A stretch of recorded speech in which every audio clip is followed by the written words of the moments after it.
Pope Francis గారిని సాధారణమైన ఒక చెక్క పెట్టెలో పెట్టి ఎందుకు ఖననం చేస్తున్నారో మనం తెలుసుకుందాం. ఇంతకు ముందు పోపులను ఖననం చేసేటప్పుడు 3 రకాలైన శవపేటికలను ఉపయోగించేవారు. మొదటిది సెప్రస్తో తయారు చేయబడినటువంటి శవపేటిక ఉండేది. రెండవది జింకుతో కప్పబడి మందపాటి చెక్కతో తయారు చేయబడినటువంటి శవపేటిక ఉండేది. మూడవది ఎల్మ్తో తయారు చేయబడినటువంటి శవపేటిక ఉండేది. ఈ రకంగా 3 రకాలైన శవపేటికలను ఉపయోగించి పోపులను ఖననం చేస్తూ ఉండేవారు.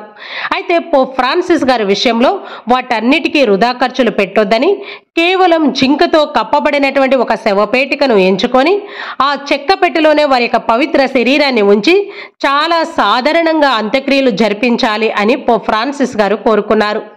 పోప్ ఫ్రాన్సిస్ గారు వారి యొక్క వ్యక్తిగత కీర్తి కంటే ప్రజల యొక్క అవసరాలకే ఎక్కువ ప్రాధాన్యత ఇస్తారు. ఇంతకు ముందు పోపులు మరణించినప్పుడు వారి యొక్క పవిత్ర శరీరాన్ని సెయింట్ పీటర్స్ బెసిలికాలో ప్రజల యొక్క సందర్శనార్థం ఎత్తైన ప్రదేశంలో పెట్టి ప్రజలకు చూపిస్తూ ఉండేవారు. కానీ పోప్ ఫ్రాన్సిస్ గారు వారి యొక్క పవిత్ర శరీరాన్ని సెయింట్ పీటర్స్ బెసిలికాలో ఎత్తైన ప్రదేశంలో పెట్టకుండా నేలపై మాత్రమే పెట్టి ఆ బాక్స్ యొక్క మూతను తెరిచి వారి యొక్క శరీరాన్ని ప్రజలకు చూపించాలి అని కోరుకున్నారు. పోప్ ఫ్రాన్సిస్ గారికి మరియ తల్లిపై ఉన్న భక్తితో వారు మరణించిన తర్వాత వారి యొక్క పవిత్ర శరీరాన్ని మరియ తల్లి దేవాలయంలో ఖననం చేయాలి అని ముందుగానే తెలియచేశారు. వాటికన్ సిటీలో ఇంతకు ముందు పోపులను ఖననం చేసినటువంటి గ్రేవ్యార్డ్స్లో కాకుండా వాటికన్ సిటీకి బయట 4 కిలోమీటర్ల దూరంలో ఉన్నటువంటి రోమ్లో ప్రధాన దేవాలయంలో ఒక దేవాలయమైన సెయింట్ మేరీ మేజర్ దేవాలయంలో పోప్ గారిని ఖననం చేయాలి అని ఆయన కోరుకున్నారు. అయితే వారి చివరి కోరిక మరొకటి ఉంది.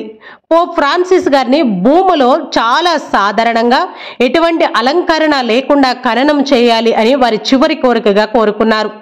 అలాగే లాటిన్ భాషలో వారి యొక్క పాపల్ పేరైనటువంటి ఫ్రాన్సిస్ అనే పేరును మాత్రమే రాసి ఆయనను ఖననం చేయాలి అని కోరుకున్నారు.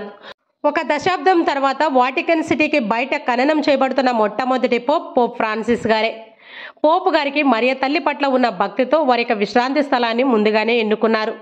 పోప్ అంతస్తులో ఎంతో గొప్పగా జరగవలసినటువంటి అంత్యక్రియలను వాటన్నిటినీ తగ్గించి చాలా సరళంగా ఎటువంటి అలంకరణ లేకుండా జరిపించాలి అని కోరుకున్న మొట్టమొదటి పోపు కూడా పోప్ ఫ్రాన్సిస్ గారే. పోపు గారు వారి పదవీ కాలంలో ఉన్నప్పుడు 60 దేశాలపైనే ఆయన సందర్శించారు. వాటికన్ నగరం నుండి రోముకు వెళ్లే దారిలో 7 కొండలు ఉంటాయి. వాటిలో ఒక కొండ అయిన ఎస్క్వెలిన్ కొండకు పోప్ ఫ్రాన్సిస్ గారు చివరిసారి వెళ్ళొచ్చారు. కాబట్టి అక్కడే సంప్రదాయానికి ముగింపు పలకాలని పోపు గారు కోరుకున్నట్లే వారి యొక్క అంత్యక్రియలను చాలా సరళంగా చాలా సింపుల్గా ఎటువంటి అలంకరణ లేకుండా చెక్క బాక్సులో ఖననం చేయబోతూ ఉన్నారు.